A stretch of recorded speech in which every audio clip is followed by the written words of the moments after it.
अथ चतुर्थोऽध्यायः। गंगाजी द्वारा राजा शंतनु का पति रूप में वरण, 7 पुत्रों का जन्म तथा गंगा का उन्हें अपने जल में प्रवाहित करना, 8वें पुत्र के रूप में भीष्म का जन्म तथा उनकी शिक्षा दीक्षा। सूत जी बोले, प्रतीप के स्वर्ग चले जाने पर सत्यपराक्रमी राजा शंतनु व्याघ्र तथा मृगों को मारते हुए मृग्या में तत्पर हो गए। 1 किसी समय गंगा के किनारे घने वन में विचरण करते हुए राजा ने मृग के बच्चे जैसी आंखों वाली तथा सुंदर आभूषणों से युक्त एक सुंदर स्त्री को देखा। 2 उसे देखकर राजा शंतनु हर्षित हो गए और सोचने लगे कि साक्षात दूसरी लक्ष्मी के समान रूप यौवन से संपन्न ये स्त्री वही है जिसके विषय में पिताजी ने मुझे बताया था। 3 उसके मुख कमल का पान करते हुए राजा तृप्त नहीं हुए। हर्षातिरेक से उन निष्पाप राजा को रोमांच हो गया और उनका चित्त उस स्त्री में रम गया। 4 वह स्त्री भी उन्हें राजा महाभिष जानकर प्रेमासक्त हो गई। वो मंद मंद मुस्कुराती हुई राजा के सामने खड़ी हो गई। उस सुंदरी को देखकर राजा अत्यंत प्रेमविवश हो गए तथा कोमल वाणी से उसे सांत्वना देते हुए मधुर वचन कहने लगे। 5-6 हे वामोरु, हे सुमुखी, तुम कोई देवी, मानुषी, गंधर्वी, यक्षी, नागन्या अथवा अप्सरा तो नहीं हो। हे वरारोहे, तुम जो कोई भी हो, मेरी भार्या बन जाओ। हे सुंदरी, तुम प्रेमपूर्वक मुस्कुरा रही हो, अब मेरी धर्मपत्नी बन जाओ।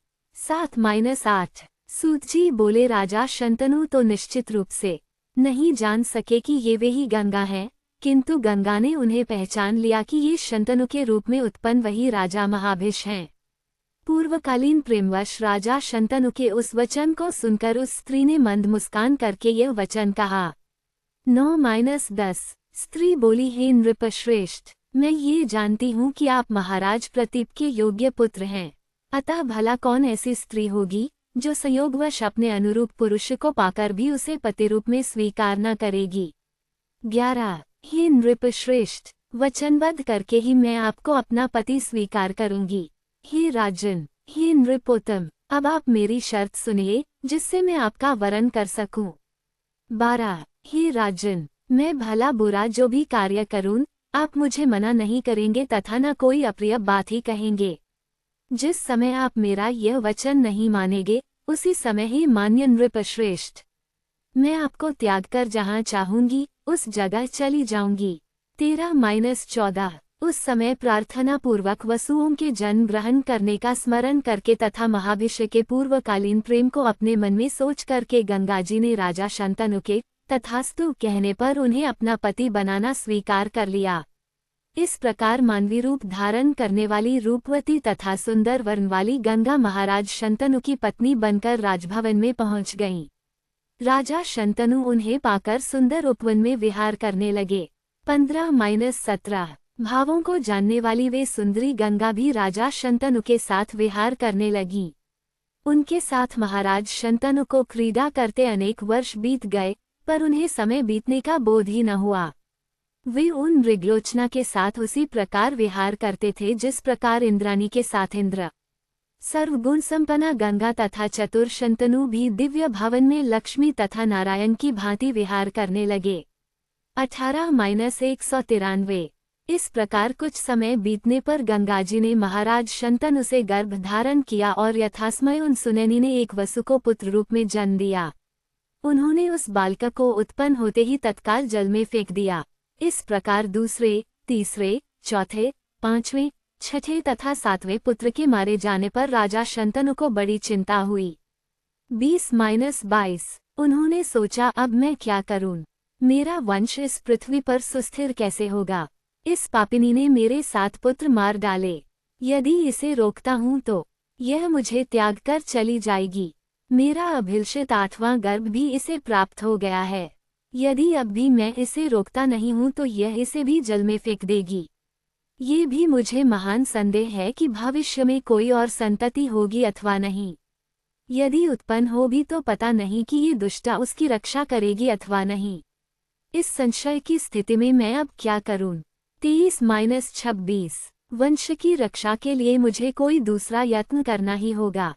तदनंतर यथासमय जब वह 8वां द्यौ नामक वसु पुत्र रूप में उत्पन्न हुआ, जिसने अपनी स्त्री के वशीभूत होकर वशिष्ठ की नंदिनी गौ का हरण कर लिया था, तब उस पुत्र को देखकर राजा शंतनु गंगाजी के पैरों पर गिरते हुए कहने लगे।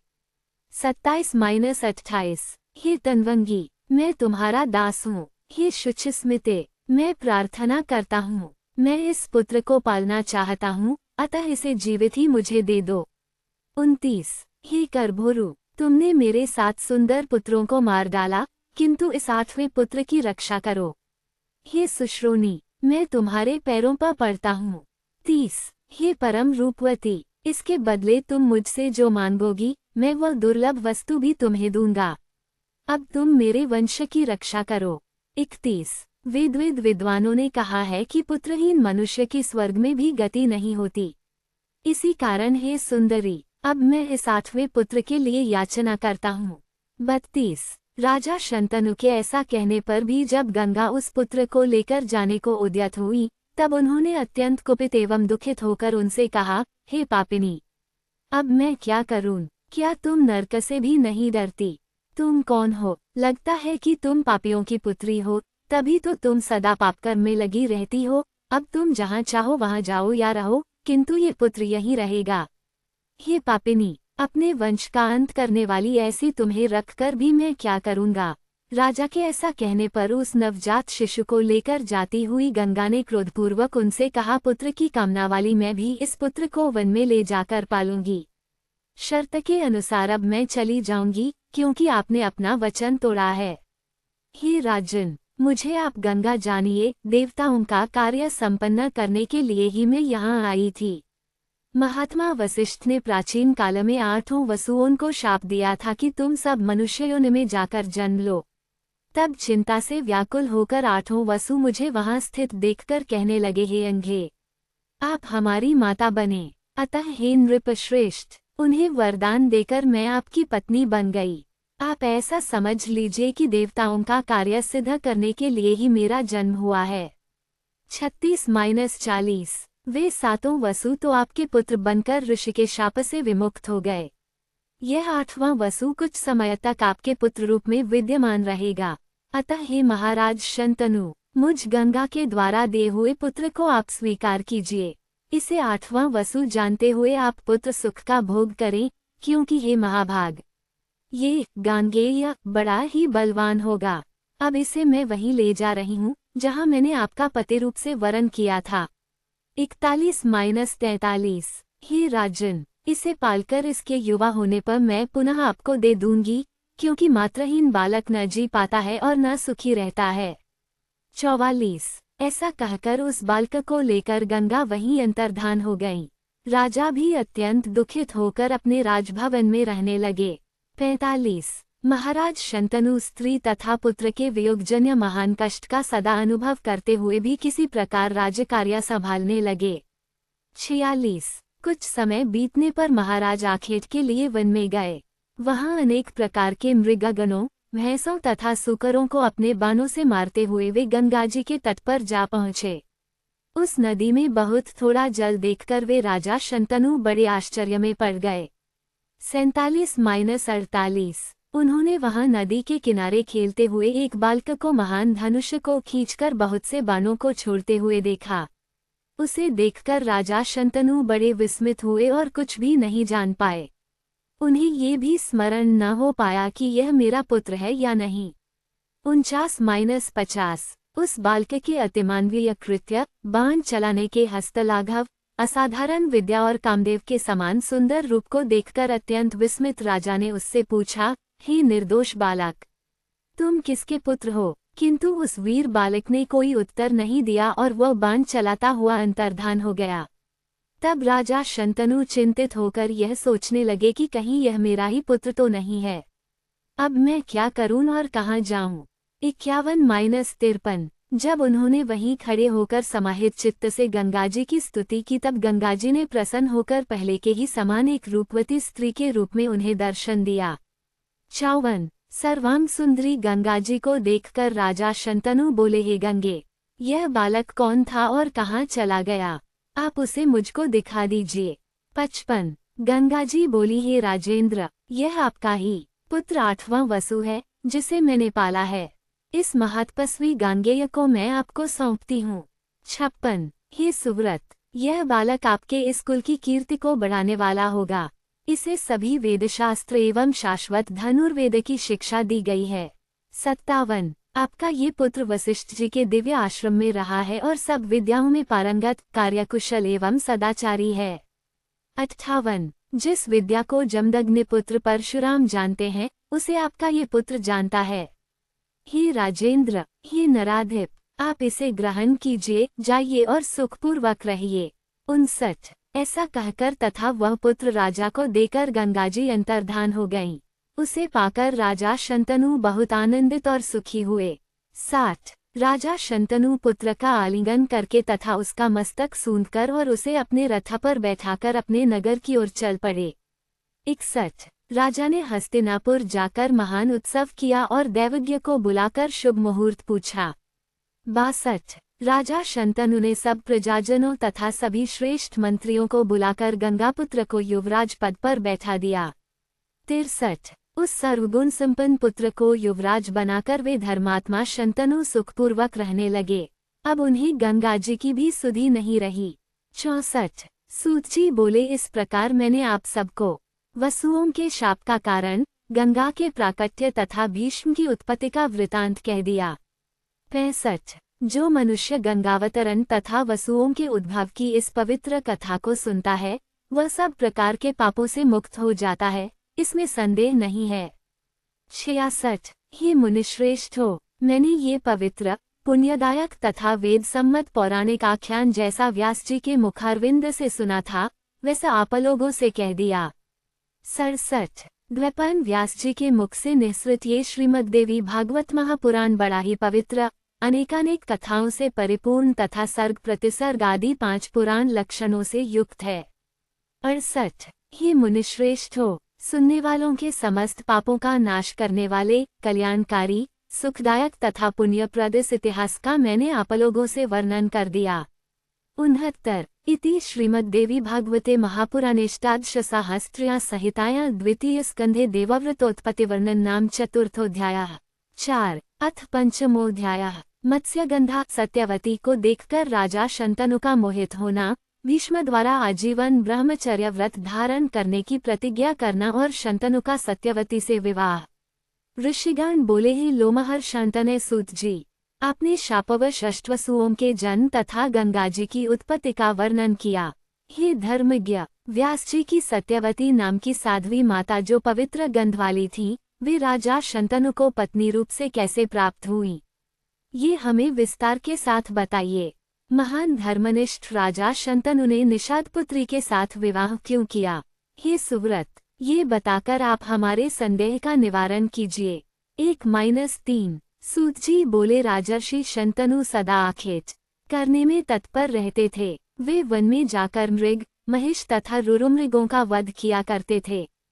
4। राजा शंतनु केवल 4 वर्ष तक भीष्म के साथ उसी प्रकार सुख से रहे, जिस प्रकार भगवान शंकर कार्तिकेय के साथ आनंद पूर्वक रहते थे। 5। एक बार वे महाराज शंतनु वन में बाण छोड़ते हुए बहुत से गैंडों तथा सूकरों का वध करते हुए किसी समय नदियों में श्रेष्ठ यमुना के किनारे जा पहुँचे। 6। राजा ने वहां पर कहीं से आती हुई उत्तम गंधा को सूंघा। तब उस सुगंधे के उद्गम का पता लगाने के लिए वे वन में विचरने लगे। 7। वे बड़े असमंजस में पड़ गए कि यह मनोहर सुगंधी न मंदार पुष्प की है, न कस्तूरी की है, न मालती की है, न चंपा की है और न तो केतकी की ही है। 8। मैंने ऐसी अनुपम सुगंधि का पूर्व में कभी नहीं अनुभव किया था। इस दिव्य सुगंधि को लेकर सुंदर वायु बह रही है। मेरी घ्राणेन्द्रिय को मुग्ध कर देने वाली यह वायु कहाँ से आ रही है? 9। इस प्रकार सोचते विचारते राजा शंतनु गंधा के लोभ से मोहित सुगंधित वायु का अनुसरण करते हुए वन प्रदेश में विचरण करने लगे। 10। उन्होंने यमुनानदी के तट पर बैठी हुई एक दिव्य दर्शन वाली स्त्री को देखा, जो मलिन वस्त्र धारण करने और श्रृंगार न करने पर भी मनोहर दिख रही थी। 11। उस श्याम ननों वाली स्त्री को देखकर राजा आश्चर्य में पड़ गए और उन्हें इस बात का विश्वास हो गया कि यह सुगंधी इसी स्त्री के शरीर की है। 12। उसका अद्भुत एवं अतिशय सुंदर रूप, सब प्राणियों का मन स्वाभाविक रूप से अपनी ओर आकर्षित करने वाली सुगंधी, उसकी अवस्था तथा उसका वैसा शुभ नवयौवन देखकर राजा शंतनु को महान विस्मय हुआ। 13 ये कौन है और इस समय ये कहाँ से आई है?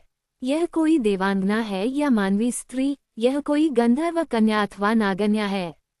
मैं इस सुगंधा कामिनी के विषय में कैसे जानकारी प्राप्त करूं? 14 इस प्रकार विचार करके भी वे राजा जब कुछ निश्चय नहीं कर सके, तब तत्क्षण गंगाजी का स्मरण करते हुए वे काम के वशीभूत हो गए और तट पर बैठी हुई उस सुंदरी से उन्होंने पूछा, हे प्रिये, तुम कौन हो? किसकी पुत्री हो? हे वरोरु, तुम इस निर्जन वन में क्यों बैठी हो? हे सुनैने, क्या तुम अकेली ही हो? तुम विवाहिता हो या कुमारी, ये बताओ। 15-16 हे अराल नेत्रे, तुम जैसी मनोरमा स्त्री को देखकर मैं कामातुर हो गया हूँ। हे प्रिये, विस्तार पूर्वक मुझे ये बतलाओ कि तुम कौन हो और क्या करना चाहती हो।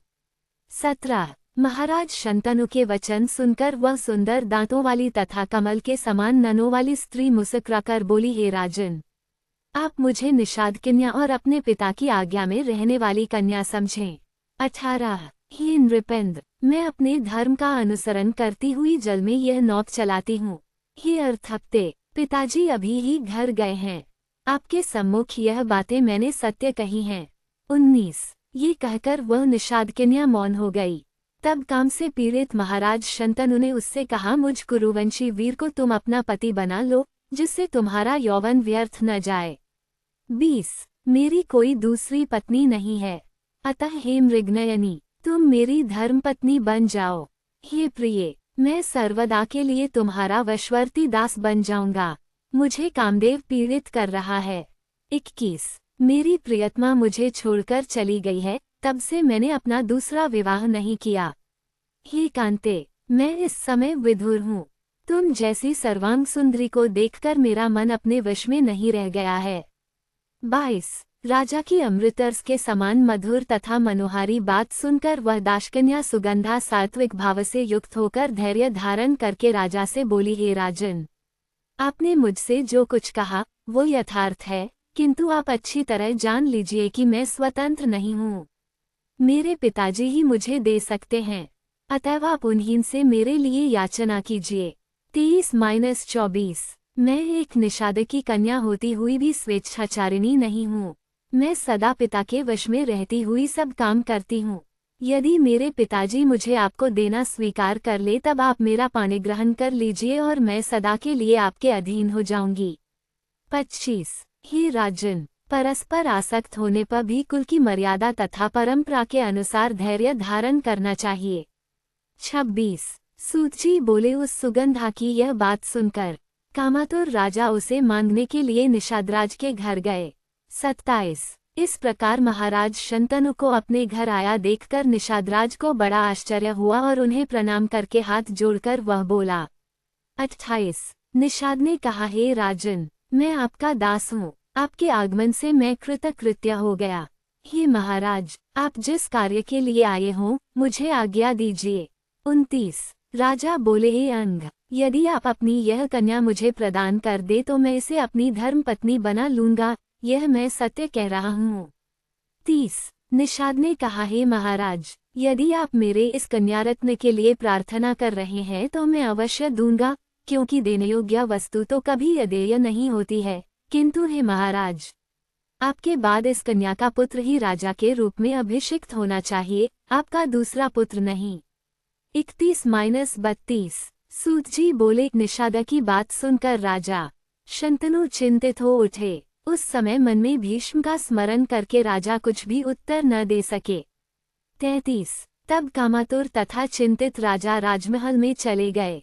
उन्होंने घर जाने पर न स्नान किया, न भोजन किया और न शयन ही किया। 34 तब उन्हें चिंतित देखकर पुत्र देवव्रत राजा के पास जाकर उनकी इस चिंता का कारण पूछने लगे, हे नृपश्रेष्ठ, कौन सा ऐसा शत्रु है जिसको आप जीत न सके, मैं उसे आपके अधीन कर दूं। हे नृपोत्तम, आपकी क्या चिंता है, मुझे सही सही बताइए। 35-36 हे राजन, भला उस उत्पन्न हुए पुत्र से क्या लाभ, जो पैदा होकर अपने पिता का दुख न समझे तथा उसको दूर करने का उपाय न कर सके।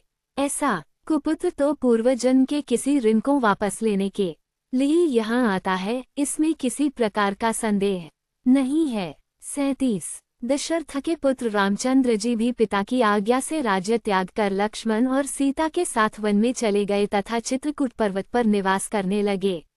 38 इसी प्रकार हे राजन, राजा हरिश्चंद्र का पुत्र जो रोहित नाम से प्रसिद्ध था, अपने पिता की इच्छानुसार बिकने के लिए तत्पर हो गया और खरीदा हुआ वह बालक ब्राह्मण के घर में सेवक का कार्य करने लगा।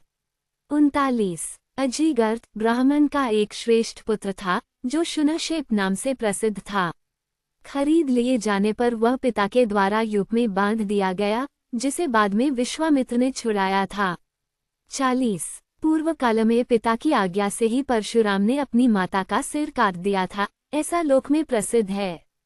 इस अनुचित कर्म को करके भी उन्होंने पिता की आज्ञा का महत्व बढ़ाया था। 41 हे पृथ्वीपते, यह मेरा शरीर आपका ही है। यद्यपि मैं समर्थ नहीं हूँ, फिर भी आप कहिए मैं आपकी क्या सेवा करूँ। मेरे रहते आपको किसी प्रकार की चिंता नहीं होनी चाहिए। मैं आपका असाध्य कार्य भी तत्काल पूरा करूँगा। 42 हे राजन, आप बताइए कि आपको किस बात की चिंता है। मैं अभी धनुष लेकर उसका निवारण कर दूंगा। यदि मेरे इस शरीर से भी आपका कार्य सिद्ध हो सके तो मैं आपकी अभिलाषा पूर्ण करने को तत्पर हूँ। उस पुत्र को धिक्कार है जो समर्थ होकर भी अपने पिता की इच्छा को पूर्ण नहीं करता। जिस पुत्र के द्वारा पिता की चिंता दूर न हुई, उस पुत्र का जन्म लेने का क्या प्रयोजन। 43-44 सूत जी बोले, अपने पुत्र गांगेय का वचन सुनकर महाराज शंतनु मन में लज्जित होते हुए उससे शीघ्र ही कहने लगे। 45 राजा बोले, हे पुत्र, मुझे यही महान चिंता है कि तुम मेरे इकलौते पुत्र हो। यद्यपि तुम बलवान, स्वाभिमानी, रणस्थल में पीठ न दिखाने वाले साहसी पुत्र हो, तथापि केवल एक पुत्र होने के कारण मुझ पिता का जीवन व्यर्थ है, क्योंकि यदि कहीं किसी संभ्रम में तुम्हें अमरगति प्राप्त हो गई तो मैं असहाय होकर क्या कर सकूंगा। यही मुझे सबसे बड़ी चिंता लगी है, इसी कारण मैं आजकल दुखित रहता हूँ। ये पुत्र, इसके अतिरिक्त मुझे दूसरी कोई चिंता नहीं है जिसे मैं तुम्हारे सामने कहूँ। 46-48 सूत जी बोले, ये सुनकर गांगेय ने वृद्ध मंत्रियों से पूछा कि लज्जा से परिपूर्ण महाराज मुझे कुछ बता नहीं रहे हैं। 49 आप लोग राजा की भावना जानकर सही एवं निश्चित कारण मुझे बताइए, मैं प्रसन्नतापूर्वक उसे संपन्न करूंगा। 50 ये सुनकर मंत्रीगण राजा के पास गए और सब कारण सही सही जानकर उन्होंने युवराज गांगेय से आकर कह दिया। तब उनका अभिप्राय जानकर गांगेय विचार करने लगे। मंत्रियों के साथ गंगापुत्र देवव्रत उस निषाद के घर शीघ्र गए और प्रेम के साथ विनम्र होकर यह कहने लगे। 51-52 गांगेय बोले, हे परंतप, आप अपनी सुंदरी कन्या मेरे पिताजी के लिए प्रदान कर दें, यही मैं आपसे प्रार्थना करता हूँ। आपकी ये कन्या मेरी माता हो और मैं इनका सेवक रहूंगा। 53 निषाद ने कहा, हे महाभाग, हे नृपनंदन, आप स्वयं ही इसे अपनी भार्या बनाइए, क्योंकि आपके रहते इसका पुत्र राजा नहीं हो सकेगा। 54 गांगेय बोले, आपकी यह कन्या मेरी माता है, मैं राज्य नहीं करूंगा, इसका पुत्र ही निश्चित रूप से राज्य करेगा, इसमें कुछ भी संदेह नहीं है। 55 निषाद ने कहा, मैंने आपकी बात सही मान ली, परंतु यदि आपका पुत्र बलवान हुआ तो वह बलपूर्वक राज्य को निश्चय ही ले लेगा। 56 गांगेय बोले, हे तात, मैं कभी विवाह नहीं करूंगा, मेरा यह वचन सर्वथा सत्य है, यह मैंने भीष्म प्रतिज्ञा कर ली।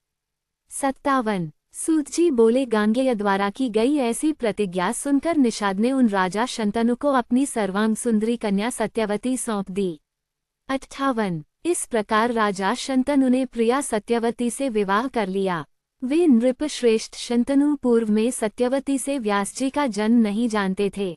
59 इति श्रीमद्देवी भागवते महापुराणेष्टादशसाहस्त्रया संहिताया द्वितीय स्कंधे देवव्रत प्रतिज्ञावर्णन नाम पंचमोऽध्यायः।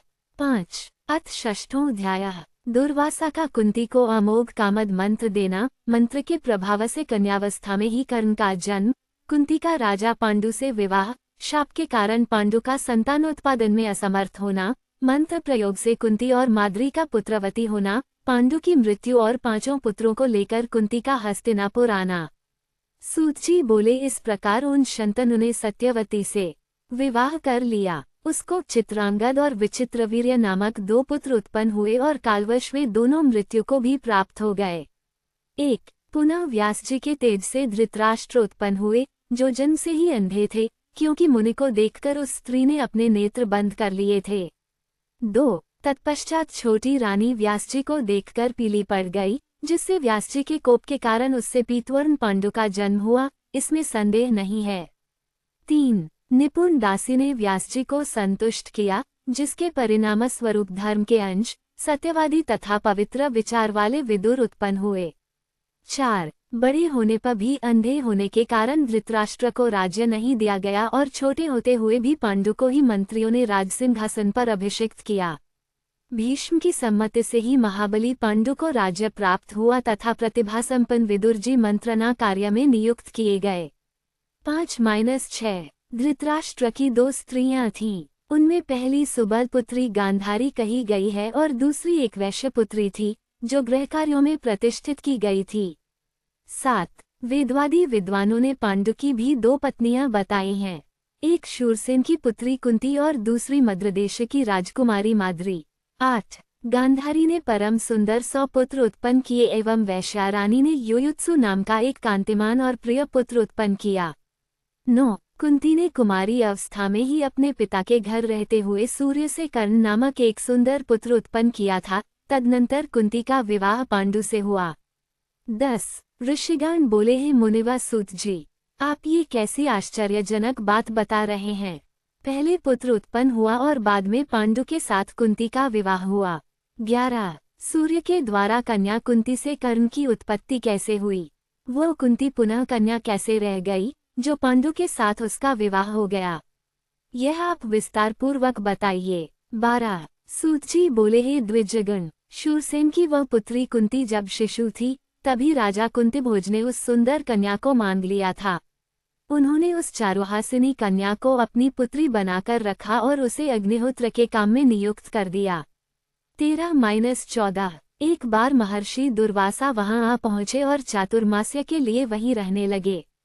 कुंती ने उनकी सेवा की, जिससे मुनिवर संतुष्ट हुए और उसको एक ऐसे मंत्र का उपदेश दिया, जिसके प्रयोग से आवाहित किए गए देवता स्वयं उपस्थित होंगे और उसकी अभिलाषा पूर्ण करेंगे। 15-16 दुर्वासा मुनि के वहां से चले जाने पर अपने गृह में बैठी हुई कुंती उस मंत्र की परीक्षा के लिए मन में सोचने लगी कि मैं किस देवता का ध्यान करूं। 17 उसने पूर्व दिशा में उदित होते हुए सूर्य को देखा और उस मंत्र का उच्चारण करके उसने सूर्य का आवाहन किया। तब सूर्य अपने मंडल से अत्यंत सुंदर मनुष्य का रूप धारण करके आकाश से कुंती के पास उस भवन में उतर आए। 18-19 सूर्यदेव को आते हुए देखकर कुंती आश्चर्यचकित हो गई। वह सुंदरी कांपती हुई तत्काल रजोधर्म को प्राप्त हो गई। 20 उस समय सुंदर नेत्र वाली कुंती हाथ जोड़कर खड़ी हो गई और सूर्य से बोली, मैं आपके दर्शन से प्रसन्न हो गई, अब आप अपने मंडल को चले जाइए। 21 सूर्य बोले, हे कुंती, तुमने मंत्र बल से मुझे क्यों बुलाया है? तुम मुझे बुला करके भी अपने समक्ष उपस्थित मुझ सूर्य की सेवा क्यों नहीं करती? 22 हे चारुलोचने, मैं इस समय कामार्थ हूँ, अतः प्रेम के साथ मेरा सेवन करो। मंत्र के द्वारा अधीनता को प्राप्त मुझको तुम विहार करने के लिए ले चलो।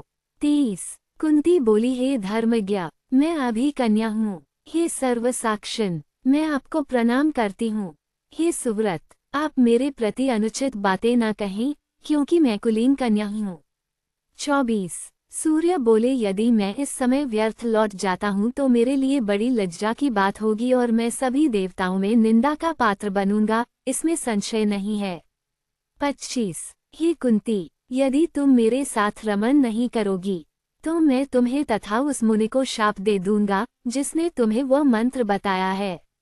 हे सुंदरी, तुम्हारा कन्याधर्म स्थिर रहेगा, इस रहस्य को लोग नहीं जान सकेंगे तथा हे वरान्य, मेरे समान ही तेजस्वी पुत्र तुमको प्राप्त होगा। 26-27 ये कहकर सूर्यदेव अपनी ओर आसक्त मन वाली एवं लज्जाशील उस कुंती से संसर्ग करके तथा उसे मनोवांछित वरदान देकर चले गए। 28 इस प्रकार उस सुश्रोणी कुंती ने गर्भ धारण किया और वह अत्यंत गुप्त भवन में रहने लगी। केवल उसकी एक प्रिय दासी ही इस रहस्य को जानती थी, कुंती के माता पिता भी इसे नहीं जानते थे। 29 यथासमय उसी गुप्त भवन में कुंती को एक अत्यंत सुंदर पुत्र उत्पन्न हुआ, जो सुंदर कवच तथा 2 कुंडलों से युक्त था और दूसरे सूर्य तथा कुमार कार्तिकेय के समान प्रतीत हो रहा था। धात्री ने उसे अपने हाथ में उठाकर लज्जायुक्त कुंती से कहा, हे सुंदरी, मैं यहाँ हूँ, अतः तुम किस बात की चिंता कर रही हो। 30-31 तत्पश्चात काष्ठमंजूषा में पुत्र को छोड़ती हुई कुंती कहने लगी, हे पुत्र, मैं क्या करूं, मैं अत्यंत दुखित हूँ, जो कि तुझ प्राणप्रिय को त्याग रही हूँ। मैं अभागिन तुझ सर्वलक्षण संपन्न का परित्याग कर दे रही हूँ। 32-33 सगुना निर्गुणा तथा सबकी स्वामिनी वे भगवती अंबिका तुम्हारी रक्षा करें। वे जगत जननी कामप्रदा कात्यायनी तुम्हें दुग्धपान कराएं। हे पुत्र, तुम साक्षात सूर्य नारायण के पुत्र हो और मेरे प्राणप्रिय हो, ऐसे तुमको इस निर्जन वन में एक दुष्ट तथा कुलटा स्त्री की भांति छोड़कर मैं कब तुम्हारा अति सुंदर मुखकमल देख पाऊंगी। 34 हे पुत्र, प्रतीत होता है कि मैंने पूर्वजन्म में भी तीनों लोकों की जननी भगवती की आराधना नहीं की थी तथा भगवती शिवा के सुखदायक चरण कमल का भी मैंने कभी ध्यान नहीं किया था, इसी कारण मैं सदा अभागिनी हूँ। हे प्रिय, मैं तुम्हें इस वन में त्याग कर जानबूझकर स्वयं किए गए इस पाप का स्मरण करती हुई संताप सहूंगी। 35 सूतजी बोले, इस प्रकार कहकर कुंती ने मंजूषा में रखे हुए उस पुत्र को लोगों की दृष्टि से बचाते हुए भयभीत भाव से धात्री के हाथ में दे दिया। 36 तत्पश्चात स्नान करके भयभीत वह कुंती अपने पिता के घर में रहने लगी। जल में बहती हुई वो मंजूषा अधीर्थ नामक सूत को प्राप्त हुई। उस सूत की भार्या राधा थी। उसने बच्चे को मांग लिया। इस प्रकार सूत के घर में पलकर वह कर्ण बलवान तथा वीर हो गया। 37-38 इसके बाद स्वयंवर में कुंती का विवाह पांडु के साथ हुआ। उनकी दूसरी पत्नी मद्रदेश के राजा की सुलक्षणा कन्या माद्री थी। 39 एक बार वन में आखेट करने में तत्पर महाबली पांडु ने मृग समझकर रमन करते हुए एक मुनि पर प्रहार कर दिया। तब उस कुपित मुनि ने पांडु को शाप दे दिया कि यदि तुम स्त्री के साथ संसर्ग करोगे तो तुम्हारी मृत्यु निश्चित है। 40-41 मुनि की ये शाप दे देने पर पांडु शोकाकुल हो गए। वे राज्य त्याग कर अत्यंत दुखित हो वन में रहने लगे। 42 हे मुनिव्रो, उनकी दोनों पत्नियां माद्री और कुंती भी सती धर्म का आश्रय लेकर उनकी सेवा करने के लिए उनके साथ ही वन में चली गईं। 43 राजा पांडु गंगाजी के तट पर मुनियों के आश्रमों में रहने लगे और धर्मशास्त्रों का श्रवण करते हुए कठिन तपस्या करने लगे। 44 किसी समय कथा प्रसंग में सम्यक प्रकार से पूछने पर किसी मुनि के द्वारा कहा गया, ये धार्मिक वचन राजा ने सुना है, परंतु अपुत्र की गति नहीं होती, वह स्वर्ग जाने का अधिकारी नहीं होता, अतएव जिस किसी भी उपाय से पुत्र उत्पन्न करना चाहिए। 45-46 अंशज पुत्र का पुत्र क्षेत्रज गोलक कुंड सहोद कानीन क्रीत वन में प्राप्त पालन करने में असमर्थ किसी का दिया हुआ इतने प्रकार के पुत्र पिता की संपत्ति के उत्तराधिकारी कहे गए हैं। इनमें उत्तरोत्तर एक दूसरे से निकृष्ट पुत्र हैं, ये सुनिश्चित है। 47-48 ये सुनकर राजा पांडु ने कमल के समान नेत्र वाली कुंती से कहा, तुम किसी तपोनिष्ठ मुनि के पास जाकर शीघ्र पुत्र उत्पन्न करो। मेरी आज्ञा होने के कारण तुम्हें दोष नहीं लगेगा। मैंने सुना है कि पूर्व काल में महात्मा राजा सौदास ने वशिष्ठ से पुत्र उत्पन्न कराया था। 49-50 कुंती उनसे यह वचन बोली, सभी कामनाएं पूर्ण करने वाला एक मंत्र मेरे पास है। हे प्रभो, पूर्व काल में महर्षि दुर्वासा ने सिद्धि प्रदान करने वाला वह मंत्र मुझे प्रदान किया था। 51 हे राजन, मैं इस मंत्र द्वारा जिस देवता का आवाहन करूंगी वह निमंत्रित होकर निश्चय ही मेरे पास आ जाएगा। 52 पति की आज्ञा से वहां कुंती ने देवताओं में श्रेष्ठ धर्मराज का स्मरण करके उनके संयोग से सर्वप्रथम युधिष्ठिर को पुत्र रूप में उत्पन्न किया। 53 तत्पश्चात उसने वायु के द्वारा भीम को और इंद्र के द्वारा अर्जुन को उत्पन्न किया। इस प्रकार एक वर्ष के अंतराल में कुंती के 3 महाबली पुत्र उत्पन्न हुए। 54 इसके बाद माद्री ने भी अपने पति पांडु से कहा, हे श्रेष्ठ, मुझे भी पुत्र प्रदान कीजिए। हे महाराज, मैं क्या करूं? हे प्रभु, मेरा दुख दूर कीजिए। 55। तब पति पांडु के प्रार्थना करने पर दयालु कुंती ने वह मंत्र माद्री को बता दिया। सुंदरी माद्री ने भी एक पुत्र की प्राप्ति के लिए पति से अनुमति पाकर अश्विनी कुमारों का स्मरण करके नकुल और सहदेव नामक 2 पुत्र उत्पन्न किए। 56-57। हे मुनिव्रो, इस प्रकार वे 5 पांडव देवताओं के पुत्र थे। वे क्षेत्रज पुत्र के रूप में उस वन में क्रमशः 1-1 वर्ष के अंतर से उत्पन्न हुए। 58। एक बार राजा पांडु ने माद्री को निर्जन आश्रम में देखकर अपनी मृत्यु निकट आई होने के कारण अत्यंत कामातुर हो पकड़ लिया। माद्री के द्वारा नहीं नहीं ऐसा कहकर बार बार निषेध करने पर भी उन्होंने बलपूर्वक अपनी उस प्रिया का आलिंगन कर लिया और वे दैववश शाप के कारण पृथ्वी पर गिर पड़े। 59-60। जैसे वृक्ष पर चढ़ी हुई लता वृक्ष के कट जाने पर गिर पड़ती है, वैसे ही वह रानी माद्री भी बहुत रुदन करती हुई गिर पड़ी। 61। उस समय कोलाहल सुनकर रोती हुई कुंती, सभी बालक और महाभाग मुनिगण भी वहां आ गए। 62। इस प्रकार जब पांडु मर गए, तब सभी व्रतधारी मुनियों ने गंगा के तट पर चिता लगाकर उनका दाह संस्कार कर दिया।